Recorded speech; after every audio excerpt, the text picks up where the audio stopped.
All right, let's dive right into this explainer on the Millennium Tower.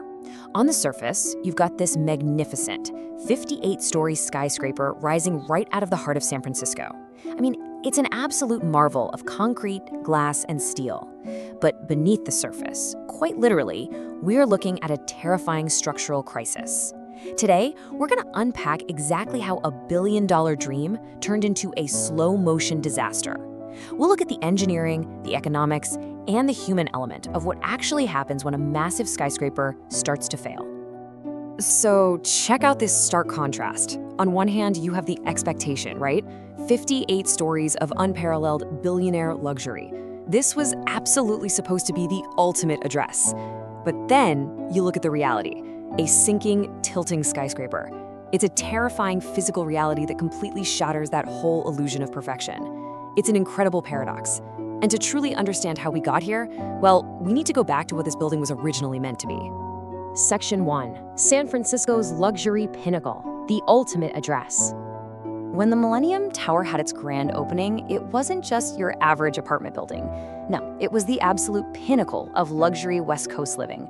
We're talking about tech venture capitalists and high-profile celebrities who eagerly handed over millions of dollars just to secure that skyline view.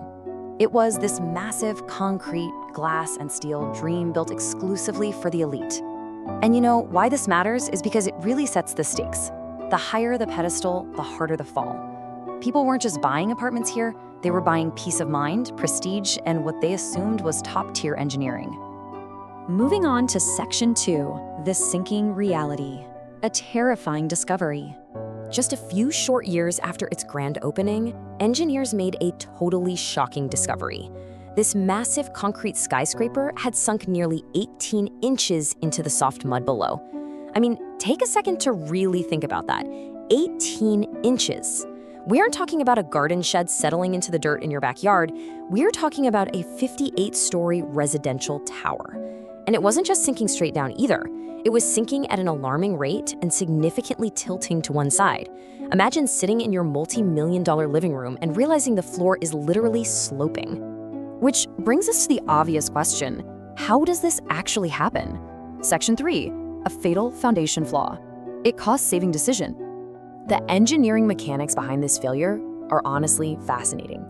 Normally, when you're building a 58-story skyscraper, the standard expectation is that you drill down until you hit solid bedrock, right? Well, that is not what happened here.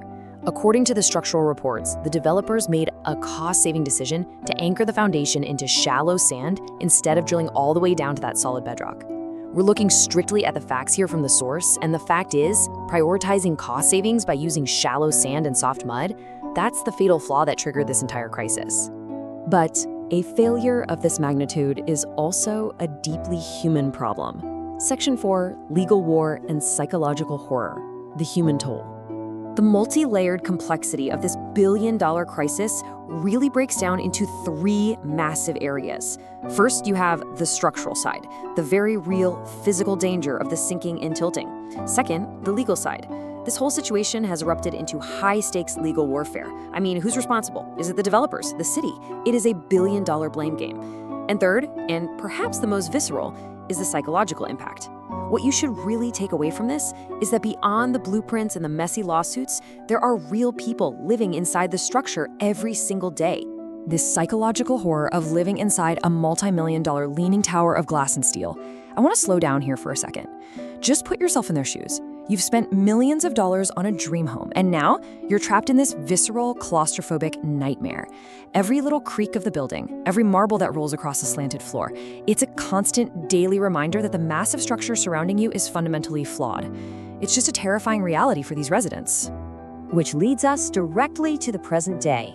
Section 5, the frantic retrofitting fix, securing the tower. The clock is absolutely ticking on this one. There is a desperate, high-stakes scramble currently underway to save the tower. Step 1 is initiating these frantic retrofitting operations.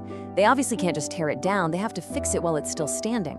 Step 2 involves executing incredibly dangerous maneuvers to try and anchor the building. This is massively complex engineering, basically trying to retroactively do what should have been done in the first place, finding a way to bypass that soft mud and shallow sand. And finally, step 3, Secure the foundation before it's too late.